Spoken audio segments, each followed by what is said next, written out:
diante agora desse momento, pois estamos iniciando uma nova série expositiva. Então, realmente nós precisamos dessa instrução contínua à luz da palavra do nosso Deus. E nós então começamos hoje uma série de pregações. Aqui nós temos o costume, como igreja, de pegarmos livros da Escritura e seguirmos, né, porção por porção, entendendo dentro do contexto cada livro que consta na Escritura Sagrada. E hoje nós começamos esta série na segunda carta de Paulo aos Tessalonicenses. E hoje nós teremos a mensagem introdutória. Então nós vamos procurar trazer algumas informações aqui relacionadas ao contexto histórico, na primeira parte da nossa mensagem, algumas coisas que nós observamos também lá quando iniciamos a série da primeira carta. E na segunda parte da nossa mensagem hoje, nós vamos observar um panorama geral do conteúdo desta carta, procurando ter uma visão do todo, o que vai nos ajudar depois quando nós começarmos a estudar porção por porção. Nós não podemos perder a noção do contexto maior, né? Uma regra básica de interpretação que nos ajuda a entendermos melhor os textos que nós seguiremos na exposição verso por verso, na sequência daqui para frente. Como material de estudo para essa série, nós vamos contar com algumas referências aqui, como por exemplo os comentários de William Hendrickson, também os comentários do pastor Hernandes Dias Lopes, também os comentários de Howard Marshall, dentre outros, mas esses nomes como referência aí, que irão nos auxiliar em nossos estudos. Ok, meus irmãos? Então vamos começar orando ao nosso Deus, buscando direção no estudo da palavra, que o Senhor possa nos conduzir como igreja e as nossas vidas serem edificadas. Oremos ao nosso Deus.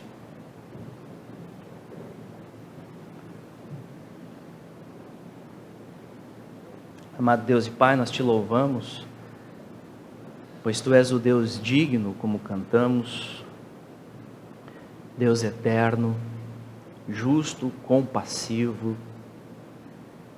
Tu és o Deus criador de todas as coisas, o Deus soberano e o Deus redentor, e o Deus que acolhe pecadores pelos méritos perfeitos do Filho amado Jesus Cristo. Por isso estamos aqui hoje, Pai, no nome do Senhor Jesus. E nós somos agraciados, nós temos esse imenso privilégio de sermos chamados Teus filhos pelos méritos de Jesus Cristo, Pai. Então, nós entregamos diante de Ti, Senhor, agora este momento de pregação, este momento de estudo, que o Senhor possa conduzir, ó Deus, pelo poder do Espírito Santo, possa falar aos nossos corações. Peço graça, Senhor, na exposição, na sequência, o que vier da carne seja esquecido, apagado, fique a palavra do Senhor em nós, gravada pelo poder do Espírito, a capacitação que vem do Senhor também para a obediência, para o louvor da glória de Tua graça, Senhor.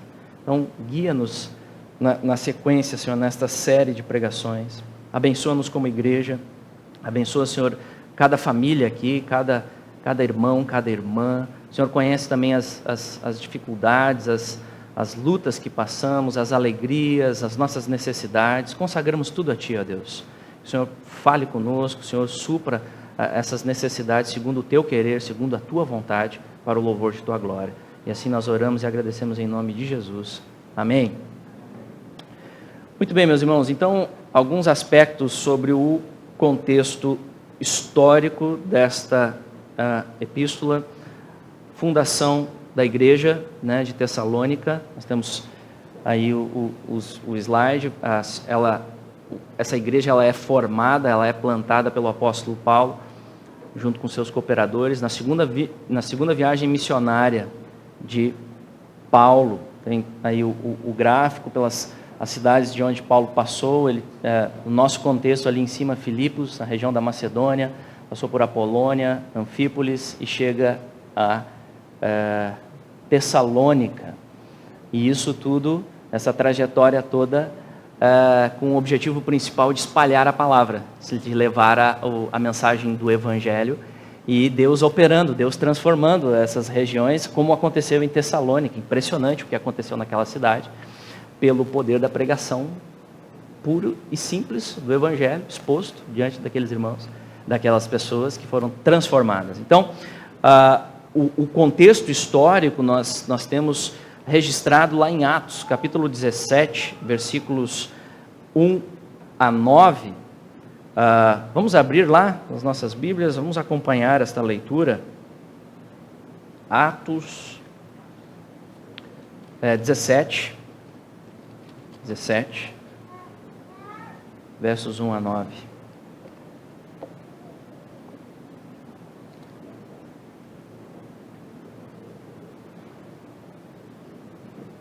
Atos 17, 1 a 9.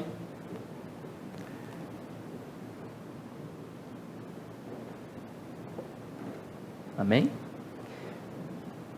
A palavra do Senhor diz assim: tendo passado por Anfípolis e Apolônia, chegaram a Tessalônica, onde havia uma sinagoga de judeus. Paulo, segundo o seu costume, foi procurá-los, e por 3 sábados arrazoou com eles acerca das Escrituras, expondo e demonstrando ter sido necessário que o Cristo padecesse e ressurgisse dentre os mortos, e este, dizia ele, é o Cristo, Jesus, que eu vos anuncio. Alguns deles foram persuadidos e unidos a Paulo e Silas, bem como numerosa multidão de gregos piedosos e muitas distintas mulheres. Os judeus, porém, movidos de inveja, trazendo consigo alguns homens maus dentre a malandragem, ajuntando a turba, alvoroçaram a cidade e, assaltando a casa de Jason, procuraram trazê-los para o meio do povo. Porém, não os encontrando, arrastaram Jason e alguns irmãos perante as autoridades, clamando: estes que têm transtornado o mundo chegaram também aqui, os quais Jason hospedou. Todos estes procedem contra os decretos de César, afirmando ser Jesus outro rei. Tanto a multidão como as autoridades ficaram agitadas ao ouvirem estas palavras, contudo soltaram Jason e os mais após terem recebido deles a fiança estipulada. Então, esse é o texto que narra a origem, né, da igreja dos Tessalonicenses. Nós vimos lá no início da série, da primeira carta, Paulo chega nessa região com seus cooperadores, Timóteo e Silas. A cidade de Tessalônica era capital da província da Macedônia, sob o Império Romano, cidade que hoje é conhecida como Salônica, segunda maior cidade da Grécia, fica na região nordeste da Grécia atualmente. E essa cidade de Tessalônica, segundo registros, ela foi fundada no ano 315 a.C., por um rei chamado Cassandro, que colocou o nome de sua esposa na cidade. E ela era meia-irmã do imperador Alexandre Magno, o grande imperador. Mas nos tempos de Paulo, esta cidade, agora debaixo do Império Romano, ela era tomada pela idolatria greco-romana.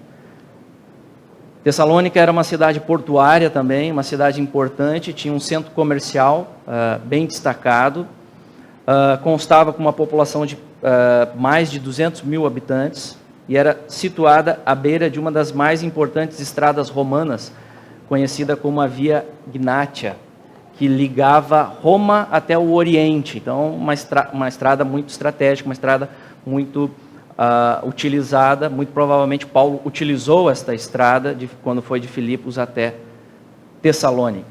E o apóstolo tinha essa estratégia na pregação do Evangelho, né, visando a expansão do Evangelho. Ele mirava as capitais das províncias. Ele ia nessas capitais para a plantação de igrejas, para que a partir destas grandes cidades, pelas igrejas plantadas nestas grandes cidades, nas capitais, o Evangelho se espalhasse pela região, o que de fato aconteceu nessa região, através do bom testemunho dos tessalonicenses.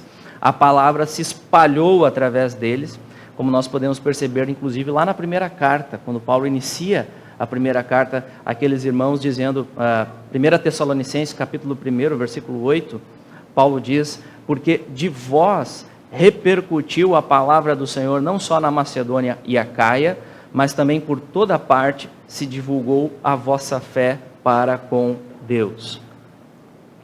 Então, é uma igreja viva, uma igreja que estava espalhando o Evangelho, estava compartilhando o Evangelho, dando um bom testemunho, estava se repercutindo por aquela região. Portanto, perceba que a chegada do apóstolo Paulo, apóstolo aos gentios, como Paulo é conhecido, neste local, debaixo da providência de Deus, foi algo bastante importante no processo de evangelização dessa região, que hoje é conhecida como Europa, iniciando ali por Filipos. Então é nessa cidade que Paulo chega, juntamente Silas, Timóteo, e o texto de Atos diz que, segundo o seu costume, Paulo foi pregar o evangelho primeiramente para os judeus na sinagoga. E ali por 3 sábados seguidos pregou a palavra. Paulo aproveitava essa ponte de contato, né, ele chegava nas cidades e procurava sinagogas onde os judeus já estariam estudando a Escritura, e ele então apresentava Cristo partindo das Escrituras do Antigo Testamento. Repare as palavras lá que Lucas utiliza, o autor de Atos, nos versos 2 e 3, ali de Atos 17, 2 e 3, repare as palavras quando ele se refere à pregação de Paulo, como que Paulo lidava com a exposição da Escritura. É muito interessante nós observarmos isso, para atentarmos, né, o que realmente envolve a pregação à luz das Escrituras, o método de Paulo. E ali os versículos 2 e 3 diz: arrazoou com eles acerca das Escrituras, expondo e demonstrando ter sido necessário que o Cristo padecesse e ressurgisse dentre os mortos, e este, dizia ele, é o Cristo Jesus que eu vos anuncio.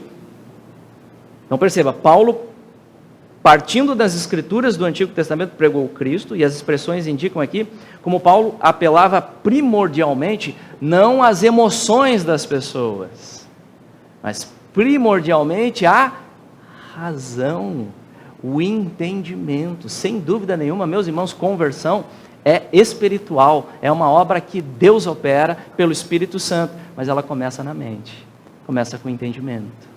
A fé genuína, a fé salvadora, envolve entendermos fatos, os relatos bíblicos, as verdades, as doutrinas essenciais da fé cristã. Então Paulo arrazoou com eles, ele não apelava para a emoção, mas ele estava, e esse termo arrazoou significa expor razões, expor argumentos. Ele expôs, e diz o texto, demonstrou ter sido necessário que o Cristo padecesse e ressurgisse. Interessante também esse termo necessário, que Cristo padecesse. Cristo foi crucificado, bando de homens maus, liderança corrupta, o assassinato de Cristo, mas Paulo diz, era necessário que isso acontecesse. Ou seja, responsabilidade humana, mas a soberania de Deus completa sobre a morte de Cristo. Era necessário por quê? De acordo com as profecias. De acordo com as profecias. Então, nós temos cumprimento de profecias. Paulo está mostrando para os judeus ali na sinagoga, era necessário, de acordo com as profecias do Antigo Testamento, que o Cristo padecesse. E não só padecesse, mas ressurgisse. Ou seja, Cristo morreu e ressuscitou segundo as profecias bíblicas. É o cumprimento da vontade de Deus, é o cumprimento da vontade soberana de Deus que Cristo morresse e ressurgisse. Isso já estava dentro do plano soberano do Senhor. E aí então Paulo explicou, fundamentou que o Cristo prometido das Escrituras é o Jesus histórico, ou seja, o Cristo prefigurado no Antigo Testamento. Nós falamos bastante sobre isso nas pregações relacionadas aos cânticos natalinos, sobre a espera do Cristo prometido lá no Antigo Testamento, e o reconhecimento de Maria, Zacarias, reconhecendo o cumprimento dessas profecias. Então Paulo está fundamentando com aqueles judeus na sinagoga: eis o Messias. O Messias esperado por vocês já veio, e esse Messias é Jesus Cristo de Nazaré, quem eu estou pregando para vocês, quem eu estou anunciando para vocês, é o Messias prometido. Então, o Cristo prometido é o Jesus histórico, o Jesus de Nazaré, nascido da Virgem Maria, que Paulo anunciava. Ele é o Filho de Deus, que morreu na cruz, ressuscitou. Não há salvação sem este Cristo. É Jesus que nos livra da ira vindoura, como ele vai dizer depois lá na sua primeira carta. Qual foi o resultado desta pregação de Paulo? Sem barulho, sem show, sem apelar para as emoções, simplesmente expondo, arrazoando. Qual foi o resultado? Deus operou maravilhosamente naquele local. A palavra dele é suficiente, meus irmãos. A palavra do Senhor é suficiente. Não precisamos juntar outras coisas, como se, né, show, barulho, fumacinha, pianinho no fundo, comoção generalizada. Não é necessário. Não é necessário. Deus opera pela palavra. O problema é que nós não cremos nisso muitas vezes. Nós não cremos na suficiência das Escrituras Sagradas. Paulo confiava plenamente, e ele fez isso, expôs. E Deus operou lá um grande despertamento naquela cidade, avivamento em Tessalônica. Um grande despertamento, alguns judeus foram convertidos e uma numerosa multidão de gregos e mulheres distintas, né? Deixando os ídolos, como Paulo vai dizer lá na sua primeira carta, deixando os ídolos, deixando toda a idolatria, toda aquela confusão, né, das divindades do panteão grego, né, que a gente conhece, a mitologia grega, deixando tudo para o lado, entendendo que isso não tem fundamento, não é verdade, e se voltando, se convertendo a Deus para servir o Deus vivo e verdadeiro. Porém, junto com o sucesso na pregação, se levanta a perseguição, contra-ataque maligno. O maligno não fica feliz quando a palavra é exposta. Quando a verdade está sendo exposta, o maligno, ele não fica feliz. Ele quer dispersar pessoas da verdade.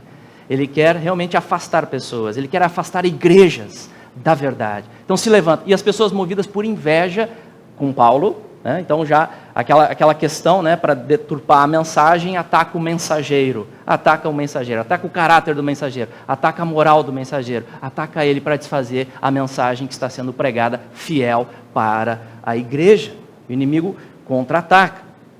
E aí judeus movidos de inveja de Paulo começaram a alvoroçar a cidade, levantando falsas acusações, dizendo que Paulo e seus colaboradores estavam incitando revolta contra César. E eles então foram levados perante as autoridades da cidade, acusações falsas, que obviamente Paulo não estava ensinando revolta contra o Império Romano, não era este o propósito. Mas então um camarada chamado Jason, né, ou Jason, foi talvez um dos convertidos entre Paulo, tá, das pregações de Paulo. Junto com outros pagaram a fiança estipulada, eles foram soltos. Então Paulo sai da cidade, teve que sair às pressas, diante desse cenário de perseguição, um alvoroço na cidade foi instaurado. Paulo permaneceu lá um curto período de tempo, talvez tenha sido mais do que apenas 3 sábados, né? Não sabemos exatamente o tempo que ele permaneceu lá, mas foi curto. E ele deixa essa igreja recém-nascida, essa igreja recém-formada, que já enfrentava oposição, já enfrentava perseguição por causa da fé, diante de todo esse cenário, judeus e também gentios, e começava a sofrer isso. Mas o apóstolo teve que sair. Paulo sai, segue sua viagem, foi para Bereia, depois para Atenas, mas ele fica preocupado com aqueles irmãos, aquela jovem igreja. Será que eles vão resistir na fé? Diante da oposição, diante de todas essas dificuldades, eles vão permanecer fiéis a Cristo?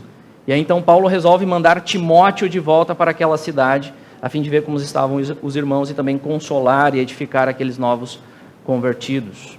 Então, Paulo foi para Corinto, e foi em Corinto que se encontrou com Timóteo, que trouxe as notícias de que os irmãos estavam firmes na fé, crescendo, frutificando. Paulo se alegra muito com isso e resolve escrever a sua primeira carta para aqueles irmãos. Depois das notícias de Timóteo, de Corinto, ele escreve esta carta a fim de encorajar os irmãos a continuarem neste progresso.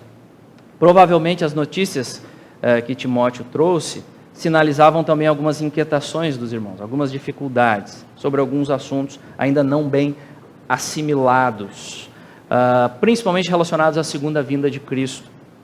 O que vai acontecer com os que já morreram na volta de Cristo? Será que os que já morreram vão perder de alguma forma o retorno? Vão estar em desvantagem em relação aos vivos quando Jesus voltar? Pelas dificuldades, inclusive, que eles tinham em relação à doutrina da ressurreição dos mortos. Nós vimos esse texto lá na primeira carta de Paulo aos Coríntios, como Paulo fala a respeito da ressurreição dos mortos, a respeito do arrebatamento que acontecerá na vinda do Senhor, na gloriosa vinda do Senhor. Outra dificuldade que aqueles irmãos estavam apresentando é que alguns dentre eles estavam deixando de trabalhar e estavam vivendo de forma ociosa, trazendo problemas para a igreja, e Paulo vai tratar com maior ênfase esse problema agora na segunda carta, como nós veremos. Então, para corrigir essas questões, Paulo escreve, além disso, trazendo outras instruções para aquela jovem igreja, para o desenvolvimento daquela jovem igreja, isso na primeira carta. Possivelmente o que ocorreu na sequência é que Paulo, após escrever a primeira carta, não muito tempo depois, recebe mais informações sobre a igreja dos Tessalonicenses. Recebe informações de que a perseguição realmente estava forte, talvez intensificada, a perseguição para aqueles irmãos, por parte dos gentios gregos e judeus, e também outras dificuldades, principalmente relacionadas ainda ao retorno de Cristo. Haviam rumores circulando entre os irmãos de que o dia do Senhor já havia ocorrido. Então eles estavam confusos em relação ao retorno, e isso trazia inquietações para aqueles irmãos. Paulo então fica sabendo disso, além dos problemas dos ociosos, que talvez se intensificou, foi tratado na primeira carta, não resolvido, Paulo intensifica as lições na segunda carta. Então essas questões motivam Paulo a escrever a sua segunda epístola, que nós começamos a estudar hoje. Então, qual o propósito de 2 Tessalonicenses? Qual o propósito desta carta? O propósito básico desta carta, nós podemos entender que gira em torno destes três assuntos principais. Norteando esta carta. Primeiro, encorajar os irmãos em meio às tribulações. Segundo, corrigir ideias falsas sobre o retorno do Senhor, complementar os ensinos sobre o retorno de Cristo apresentados na primeira carta. E é muito interessante, meus irmãos, pois com estas cartas, nós percebemos como os irmãos cristãos, já lá no primeiro século, tinham muito viva esta expectativa do retorno de Cristo e a chegada do juízo final. Nós observamos como eles tinham vívida essa esperança já lá nos primórdios, lá no primeiro século, no início da história da igreja. E essas verdades não têm o propósito de criar especulações escatológicas sobre datas e épocas, mas estas verdades têm o propósito principal: trazer esperança para os crentes. Esperança, consolo em meio às dificuldades. A verdade gloriosa do retorno de Cristo, por mais que tenham coisas que nós não entendemos e nós temos dificuldades, o essencial desta mensagem existe para trazer consolo e deve inspirar fidelidade no tempo presente, meus irmãos.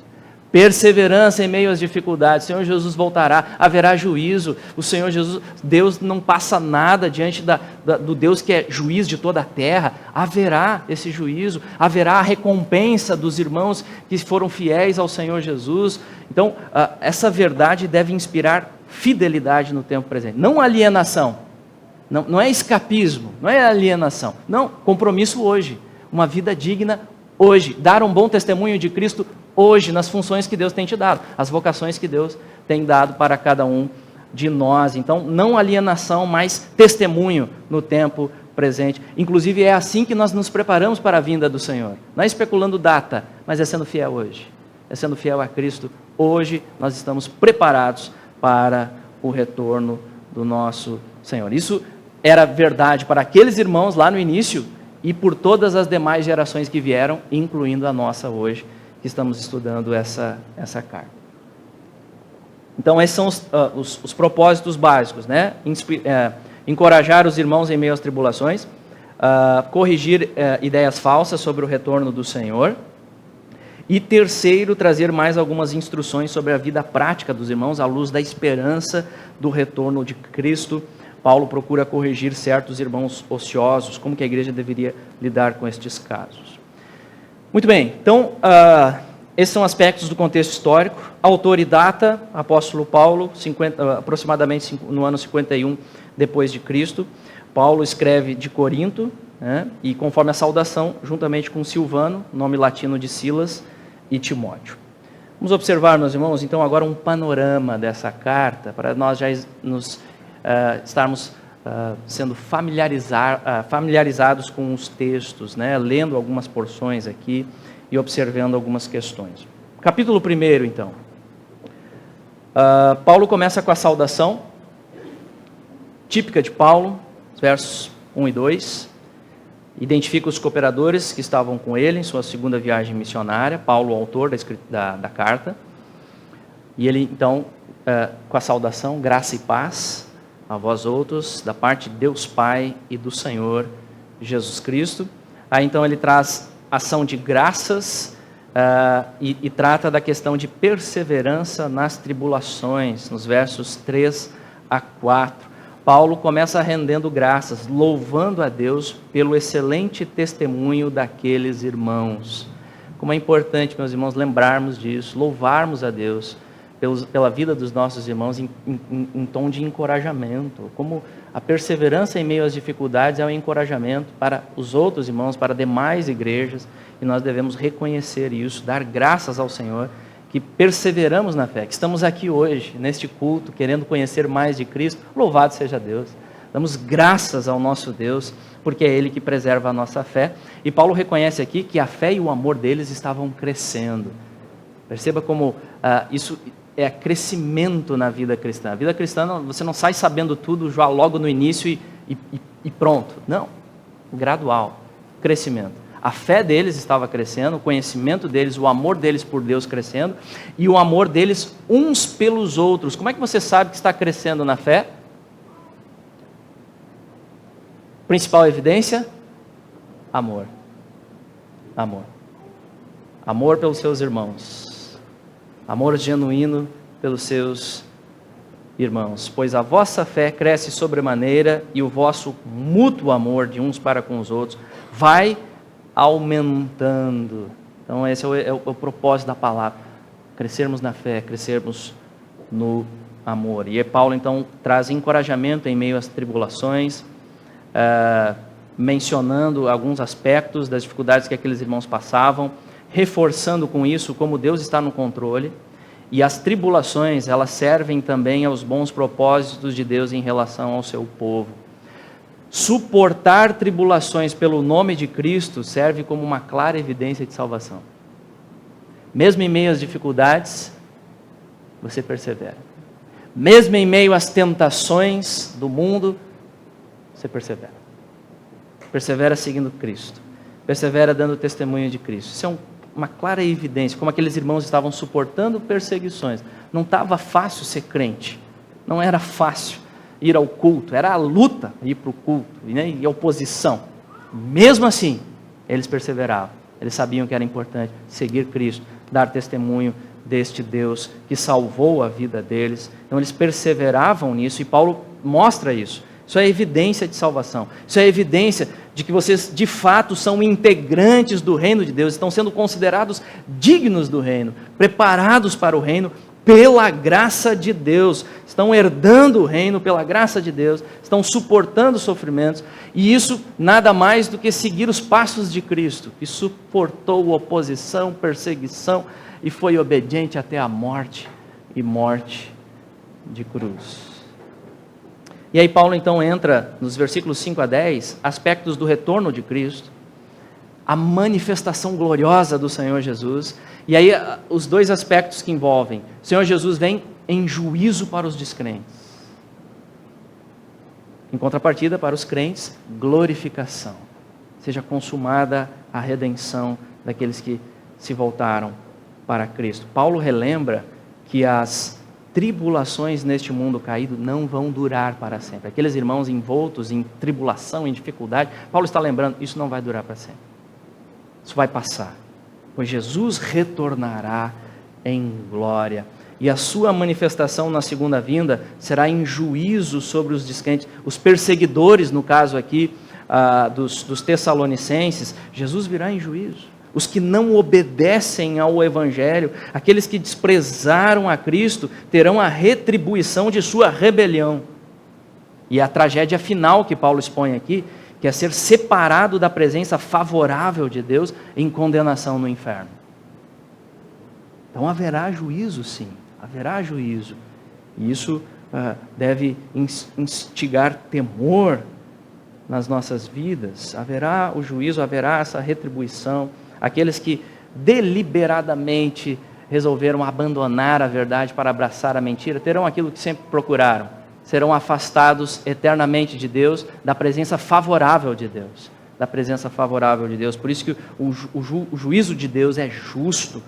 O homem em rebelião não quer se voltar para o Senhor. Porém, para os crentes, para aqueles que perseveram na fé em Cristo, o Senhor virá para consumar a redenção dos seus na glorificação. Vamos ler este texto, versos 6 a 10. Você pode acompanhar aí.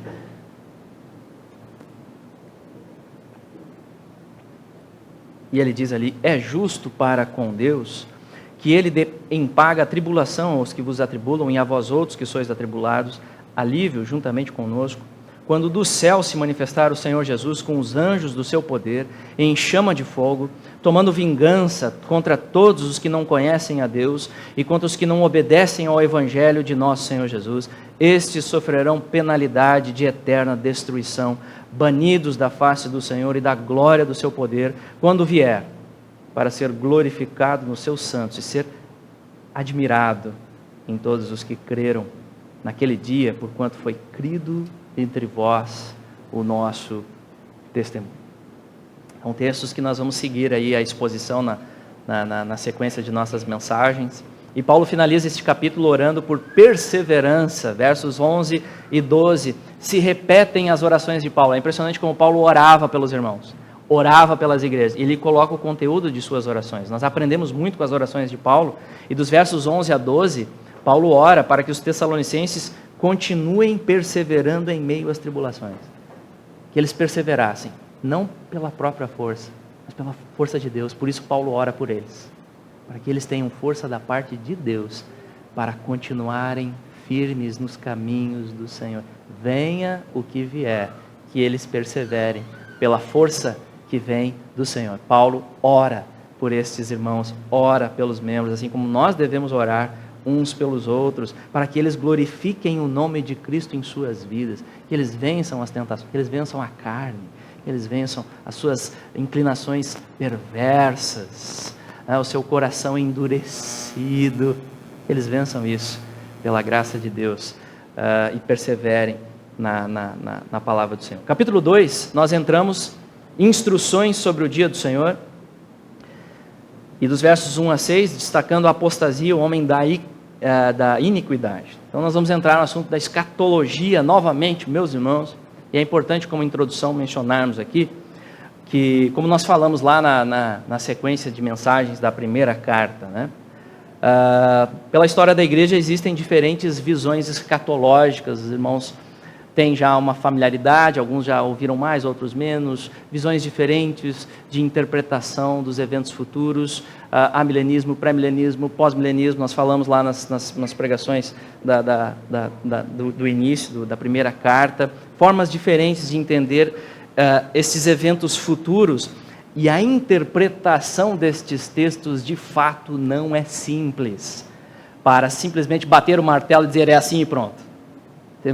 Devemos tomar cuidado nas interpretações.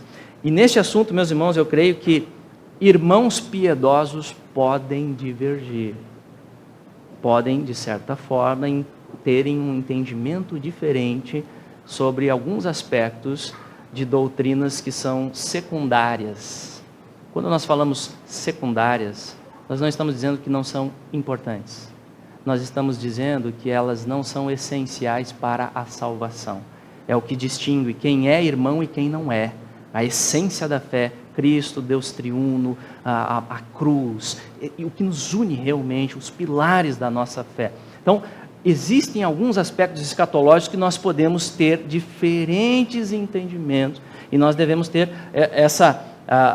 esse cuidado, inclusive, até para conversarmos entre nós, e podemos, inclusive, trazer esclarecimentos, conversar sobre os textos, crescer no entendimento dos textos, né? Mas podemos divergir, sem brigar tanto, pelo menos, sem brigar tanto.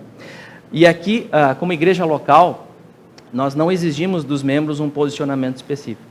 Então, nós Nós podemos ter entendimentos variados, como irmãos, com humildade, procurando crescer no entendimento da palavra. E é importante nós entendermos, meus irmãos, ainda que possam haver algumas divergências sobre o que de fato vai acontecer, alguma interpretação em relação ao milênio, a ordem dos acontecimentos futuros, em linhas gerais, todos nós cremos que Jesus voltará. Amém? Amém. Todos nós cremos, em linhas gerais, que a maioria desses eventos ocorrerão. Todos nós cremos.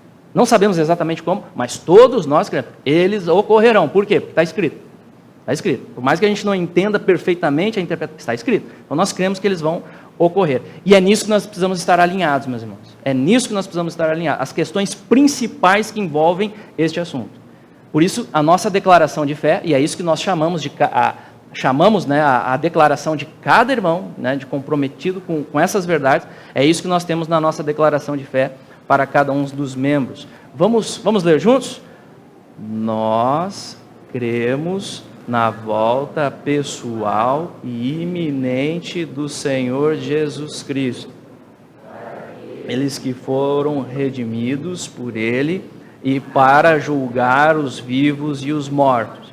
Nós não sabemos quando Jesus voltará, mas sabemos que Ele virá novamente. Enquanto nós esperamos e aguardamos por esse dia, nós procuramos cuidar das coisas de Deus Pai. Amém? Amém. Aí os textos que corroboram, né, essa verdade básica, essencial, a respeito do retorno de Cristo. Voltando para o nosso texto aqui, nós vamos observar que Paulo traz correções quanto ao entendimento da vinda do Senhor. Então, como nós vimos, haviam rumores na igreja, entre os irmãos, de que o dia do Senhor já havia chegado, talvez pessoas marcando data e hora da chegada de Cristo. Aliás, nada novo debaixo do sol, isso aconteceu depois ao longo de toda a história da igreja, né? Atribuindo inclusive talvez esses ditos a Paulo, ou o entendimento equivocado da primeira carta, né? Talvez eles confundiram os ensinos de Paulo do retorno iminente de Cristo, como se esse retorno fosse imediato. E aí então Paulo procura trazer correções, e isso tudo estava trazendo inquietações àqueles irmãos, e ainda mais no contexto deles, passando por ferrenha perseguição, ferrenha oposição à fé, trazia inquietação para eles, trazia perturbações, inclusive, do tipo, será que o dia já ocorreu e nós perdemos o retorno de Cristo? Ele veio como ladrão de noite e a gente perdeu, a gente ficou, a gente não estava atento para esse retorno. Isso tudo trazia inquietações a eles. Então Paulo escreve essa sessão, procurando trazer mais alguns esclarecimentos, seguindo a mesma linha da primeira carta, a fim de consolar aqueles irmãos. Consolo. E ele encerra o capítulo exatamente ressaltando isso. Ele ora pelo consolo dos irmãos. Depois de dar essas instruções, ele ora pelo consolo dos irmãos. Mas ele começa o capítulo aqui ressaltando que os tessalonicenses já tinham o conhecimento das verdades básicas relacionadas ao retorno, pois Paulo mesmo ensinou a eles essas questões. Fica claro no verso 5 do capítulo 2 de Tessalonicenses. Por isso eles não deveriam dar ouvidos a outros tipos de ensino, que não fosse o ensino apostólico recebido. Não dar ouvidos para outras coisas, senão o ensino apostólico recebido, que é o ensino que nós hoje temos registrado na Escritura Sagrada, a Bíblia Sagrada, incluindo essa preciosa carta que consta no cânon bíblico. Então eles não deveriam dar ouvidos a ensinos dizendo que o dia do Senhor já chegou. Isso não era verdade. Não se deixem levar por esses ensinos errados. E ele então fala que antes de Jesus voltar, é necessário que algumas coisas ocorram, que venha primeiro a apostasia e se manifeste o homem da iniquidade. Um texto de difícil interpretação, né, com as suas figuras escatológicas, nós vamos tentar compreender as questões aí na sequência das nossas exposições. Mas apostasia, esse termo ele indica abandono deliberado da verdade. Então pode ser, comentaristas sugerem, abandono por parte de muitos dentro da igreja visível, os crentes nominais, uma debandada geral, ou pode ser uma oposição mundial, uma rebelião contra Deus. Alguns aspectos que nós vamos considerar na interpretação deste texto. Este homem da iniquidade também. Uma provável referência ao anticristo que o apóstolo João menciona na sua epístola também. Paulo diz no versículo 4 do nosso texto, o qual se opõe e se levanta contra tudo que se chama Deus ou é objeto de culto. Então é um homem perverso, um homem da iniquidade realmente, que vem neste contexto de debandada geral, de abandono da verdade. E além de se opor a Cristo, desprezar, relativizar os mandamentos da palavra do Senhor, ele ainda, a blasfêmia maior, a afronta maior, ele reivindicará a adoração no lugar de Deus. E Paulo então segue nas instruções, a partir do versículo 7 e 12, ele traz então o caráter do homem da iniquidade, aspectos da obra que ele vem realizar e a sua derrota. Então, quando Deus permitir, debaixo de seus misteriosos decretos, quando Deus permitir, diante do seu plano soberano, este homem da iniquidade se manifestará. Ele virá no poder de Satanás, enganando multidões com sinais e prodígios, milagres, que tem o objetivo de levar as pessoas a abandonar a verdade e crer na mentira. Essa sedução, esse engano, sinais e prodígios. E aí então, quando surgir o iníquo, o nosso texto diz, aí sim então virá o Senhor Jesus. E o destruirá com o sopro de sua boca. É interessante essa expressão, porque ela indica o quê? Sem esforço nenhum da parte de Deus. Sem esforço nenhum. Esse poder terrível que aflige, que realmente é um poder maior que nós, não temos força, não é por nós mesmos, a nossa luta não é contra carne e sangue. Esse poder terrível, é o sopro. Está dentro do plano de Deus e acabou. Vitória. Ou seja, não há comparação entre o poder de Deus e o poder de Satanás. Não é queda de braço. Uma hora Deus ganha, outra hora Satanás ganha. Não, Deus é absolutamente soberano. E Satanás está debaixo do controle soberano de Deus. Ele só pode agir onde Deus permite. O livro de Jó nos demonstra isso muito claro. Então, ele virá o iníquo, mas será destruído pelo Senhor. Vamos ler o texto, 2 Tessalonicenses 7 a 12. Este é um texto também importante, que diz assim: com efeito, o mistério da iniquidade já opera e aguarda, somente que seja afastado aquele que agora o detém. Então será de fato revelado o iníquo, a quem o Senhor Jesus matará com o sopro de sua boca e o destruirá pela manifestação da sua vinda. Ora, o aparecimento do iníquo é segundo a eficácia de Satanás, com todo o poder e sinais e prodígios da mentira e com todo o engano de injustiça aos que perecem, porque não acolheram o amor da verdade para serem salvos. É por esse motivo, pois, que Deus lhes manda a operação do erro, para darem crédito à mentira, a fim de serem julgados todos quantos não deram crédito à verdade, antes, pelo contrário, deleitaram-se com a injustiça. E, meus irmãos, independente aqui das diferentes interpretações, em que momento vai acontecer, é importante nós percebemos as ênfases aqui do texto, as ênfases do apóstolo Paulo, mostrando como Deus tem o controle completo da situação. Esse homem da iniquidade só aparecerá no tempo determinado por Deus. Nem um dia mais, nem um dia menos. E perceba, ele também vai ter o seu tempo de atuação limitado por Deus. E a sua destruição já está certa pela parte do Senhor, sem esforço nenhum da parte de Deus. Então, a ênfase aqui é o controle soberano de Deus sobre estes eventos e acontecimentos. E aqui perceba qual deve ser a nossa maior atenção como igreja diante dessas verdades. Você percebeu quem foram os enganados? Quem são os enganados? Diante deste mistério da iniquidade que já operava nos dias de Paulo, continua operando nos dias de hoje, até culminar no anticristo. Quem serão os enganados? Versículo 10. Em com todo engano de injustiça aos que perecem, por quê? Não acolheram o amor da verdade para serem salvos. Desprezaram a verdade. Desprezaram a verdade. Rebelião contra a verdade. Não deram a mínima para a verdade. E esse então receberão um juízo da parte de Deus. O iníquo então vem com poder, sinais espetaculares da parte de Satanás. Por isso o mais importante, meus irmãos, é o nosso apego à verdade.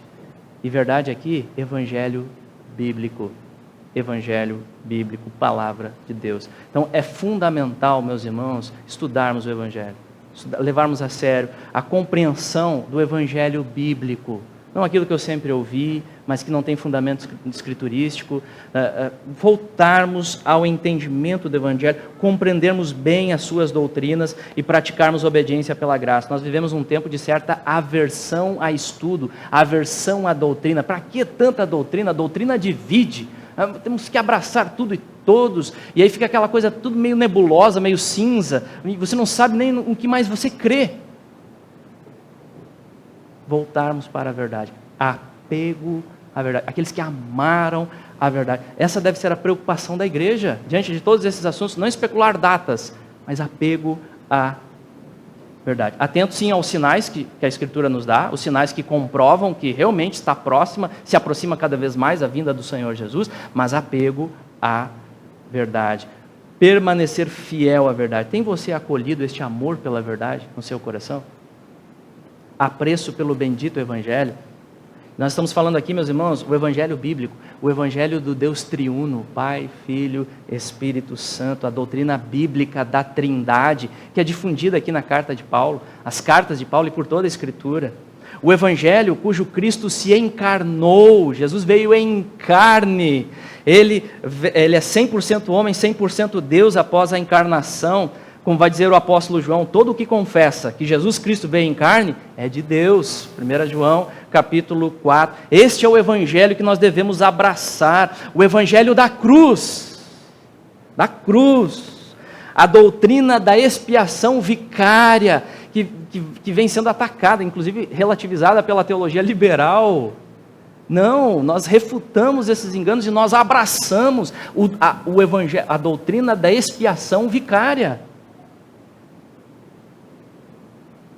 Como o Cristo crucificado, como o apóstolo Paulo vai dizer depois lá aos Coríntios, em 1 Coríntios capítulo 1, versículo 23 e 24, mas nós pregamos a Cristo crucificado. Esse é o conteúdo essencial da mensagem que Paulo proclamava. Cristo crucificado, escândalo para os judeus, loucura para os gentios, mas para os que foram chamados, aos crentes, alcançados pela graça, tanto judeus como gregos, pregamos a Cristo, que é o quê? Poder de Deus, sabedoria de Deus. Sabedoria infinita manifestada na cruz. O inimigo derrotado, pensando ter a vitória, ele está ali tendo a sua contumaz derrota. A vitória no dia D já foi estabelecida com Cristo, derramando o seu sangue para purificar a sua igreja. Meus irmãos, esse é o evangelho que nós devemos abraçar. Essas são as verdades que nós precisamos assimilar. Nós precisamos entender essas doutrinas bíblicas. O evangelho do Cristo que morreu no lugar de pecadores que creem nele. Entender a importância disso. Não há salvação sem o sacrifício de Jesus. Não é obras. É Cristo somente. É o mérito de Jesus. Ele teve que morrer porque nós não tínhamos nenhuma chance. É só os méritos dele. O Cristo que morreu. Não existe reconciliação com Deus a não ser por este Cristo. É exclusivo, meus irmãos. Não há espaço para outra alternativa de salvação e reconciliação com Deus, se não for este Cristo. E é pela fé neste Cristo que nós somos justificados, somos santificados e seremos glorificados. Ou seja, a verdadeira fé em Cristo é acompanhada de frutos, transformação de vida. Como nós aprendemos na primeira carta do apóstolo João, transformação, os frutos pela presença do Espírito Santo, verdadeiro arrependimento, santificação, sem a qual ninguém verá Senhor. E Paulo, então, note, ele termina esse capítulo com ação de graças, exortação e oração. Paulo rende graças porque os crentes, eles perseveram neste evangelho pela graça soberana de Deus. Porque como diz Apocalipse capítulo 13, versículo 8, adorarão a besta. Quem? Aqueles cujos nomes não foram escritos no livro da vida do Cordeiro que foi morto desde a fundação do mundo. Ou seja, os eleitos não se prostrarão diante deste homem da iniquidade, porque Deus vai preservá-los. Deus preserva os seus. E Paulo reconhece isso. Paulo destaca isso nesta carta aqui. Os irmãos tessalonicenses evidenciavam isso pelo testemunho de vida, por terem recebido o evangelho com fé nos seus corações. Paulo pregou o evangelho bíblico, eles receberam esse evangelho com fé. E Paulo reconhece isso como graça de Deus operando na vida deles. E esses Deus vai proteger, vai guardar esses para que eles não caiam. Olha o que ele diz no versículo 13 e 14. Vamos ler juntos esse texto que é muito precioso, meus irmãos. Entretanto, devemos sempre dar graças a Deus por vós, amados pelo Senhor, porque Deus vos escolheu desde o princípio para a salvação, pela santificação do Espírito e fé na verdade, para o que também vos chamou mediante o nosso Evangelho, para alcançardes a glória de nosso Senhor Jesus Cristo. Amém? Entretanto, essa expressão entretanto destaca o contraste. Paulo não entende os crentes no meio daqueles que vão acolher a mentira, se deleitando na justiça. Entretanto, isso não vai acontecer com vocês, meus irmãos, Paulo está dizendo. Aos crentes, aos que abraçaram o Evangelho. Né? Paulo, então, ele reconhece isso como uma obra graciosa de Deus. Deus chamando os seus pela pregação do Evangelho, e os eleitos permanecem. Mas note que na sequência ele exorta os irmãos a permanecerem firmes nesta verdade. Nós percebemos aqui soberania e responsabilidade humana juntas. Esse mistério que vai além da nossa compreensão. Deus é 100% soberano, nós somos 100% responsáveis. Então, é Deus que guarda os seus eleitos até o fim para a salvação. É Deus que vai guardar eles. Mas isso não retira a responsabilidade nossa no processo de nos voltarmos para os meios de graça e nos apropriarmos e fortalecermos a nossa fé. Meios de graça, leitura da palavra, oração, comunhão, congregar, não deixar de congregar, né, estar em comunhão com a igreja. Então Paulo finaliza o capítulo orando novamente por aqueles irmãos. Paulo pede ao Senhor Jesus e a Deus Pai para que os tessalonicenses sejam consolados e fortalecidos à luz desta bendita esperança do glorioso retorno do Senhor Jesus Cristo. E por fim, capítulo 3, Paulo então pede orações para a propagação da palavra do Senhor, livramento, versos 1 a 5.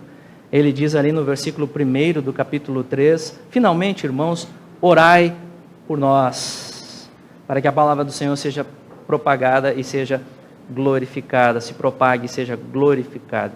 Paulo pede oração por ele, pede oração para que ele permaneça fiel no seu ministério. Ele ora pela difusão do Evangelho, que essa palavra, a palavra do Senhor, seja recebida pelas pessoas para quem ele pregava, com fé e ações de graças. É assim que a palavra é glorificada. A palavra glorificada é quando ela é recebida com fé no coração e obediência. Eis a palavra do Senhor, rendendo graças. Assim a palavra de Deus é glorificada. Quando a palavra é pregada e os irmãos prestam devida atenção, porque não é uma palavra qualquer, mas é a palavra de Deus que está sendo lida, é assim que a palavra é glorificada, porque nós sabemos que não é palavra de homens, mas é palavra de Deus. Então Paulo pede para que a palavra seja divulgada assim, que as vidas recebam essa palavra com fé, porque esse poder não vem nosso. O convencimento vem do Senhor, é Deus quem convence, é Deus quem converte. Esse poder o homem não tem. E Paulo pede para ser livrado da oposição também em relação à pregação do Evangelho. Percebemos quanto o apóstolo valorizava as orações das igrejas, se repetem pelas cartas os seus pedidos de oração, e isso mostra como Paulo reconhecia que ele não era capaz. Na própria força, não. Por isso ele pede oração. Isso é uma responsabilidade nossa como igreja também, estarmos orando uns pelos outros e pelos nossos pastores. para que eles sejam fiéis, porque eles não têm capacidade.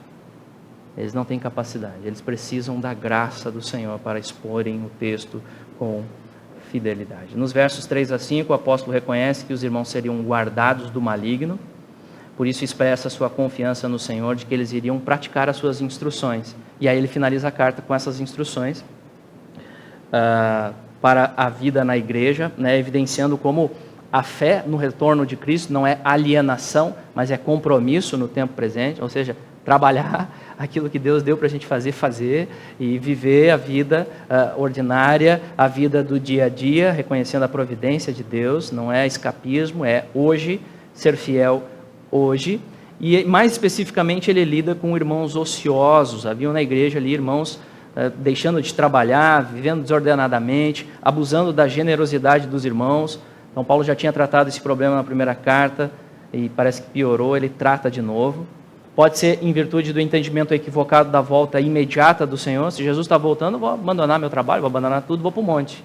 Vou ficar lá, esperando até ele voltar. Mas Paulo diz, não é assim, não é assim. Jesus está voltando, seu retorno é iminente, não imediato, é iminente. Então, como você se prepara? Sendo fiel no tempo presente, cuidando das coisas do Senhor.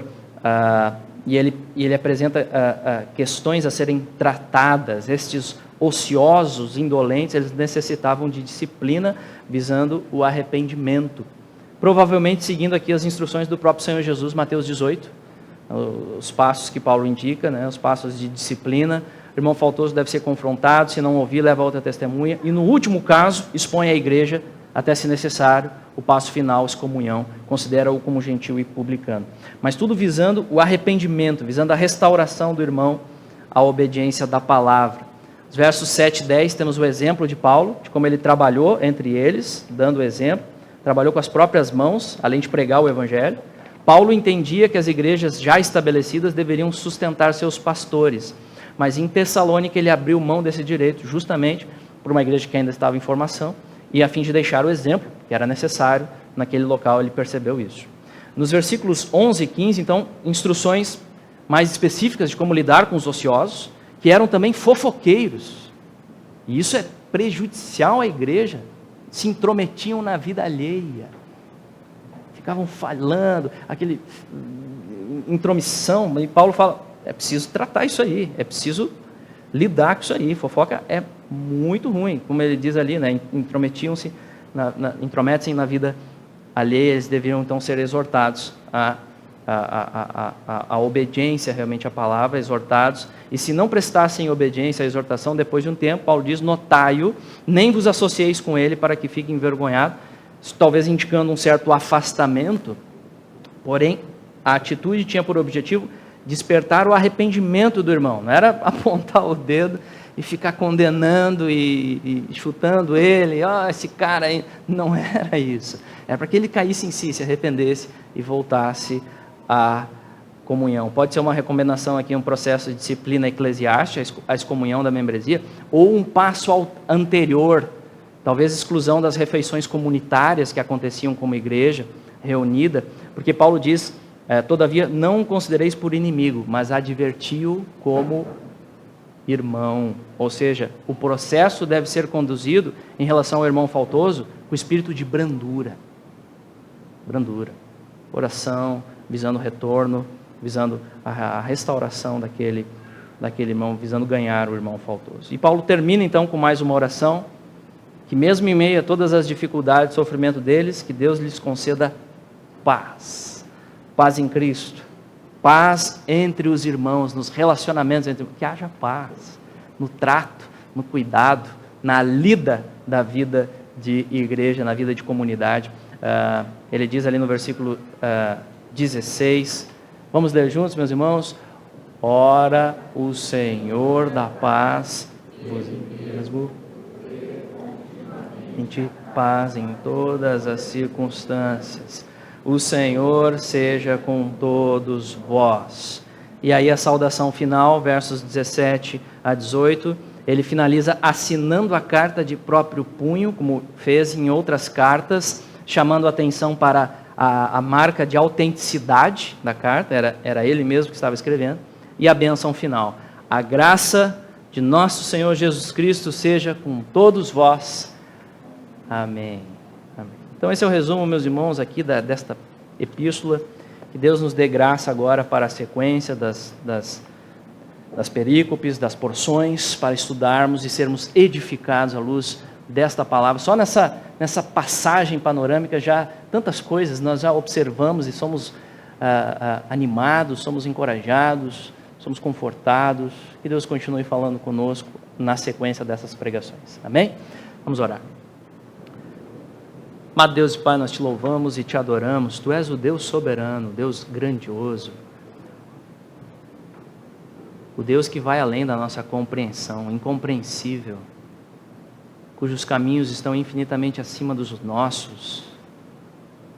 Ó Pai, louvamos o grandioso nome do Senhor, o Deus que rege a história, o Deus que tem o controle absoluto. Senhor, tem misericórdia das nossas vidas, somos pequenos, somos falhos, errantes, por isso precisamos tanto da Tua graça, Senhor, da Tua instrução, a instrução que vem da Tua palavra, o Santo Espírito nos ensinando, Senhor, iluminando a nossa mente, trazendo essas verdades, ó Pai, fazendo-nos crer nestas verdades, praticarmos estas verdades. Estamos aqui, Pai, submissos, rendidos ao Senhor, como igreja, Pai, como povo que foi comprado pelo sangue, não nos nossos méritos, os méritos do Cordeiro, o glorioso Rei, e o nosso grande anseio é que o Senhor venha, Maranata, vem Senhor Jesus, e enquanto estivermos aqui, abençoa-nos, Pai, para sermos fiéis no que o Senhor tem nos chamado, a vocação de cada um, cada irmão aqui, cada irmã, Pai, cuidando da casa, lidando com filhos, trabalho, as dificuldades do trabalho, as alegrias também que temos nesta terra, que o Senhor é tão gracioso e nos concede tantas bênçãos. Louvado seja o nome do Senhor, que em tudo isso nós possamos perseverar na fé, Pai. Fortalece a nossa fé, para o louvor da glória de Tua graça. Nós oramos em nome de Jesus. Amém.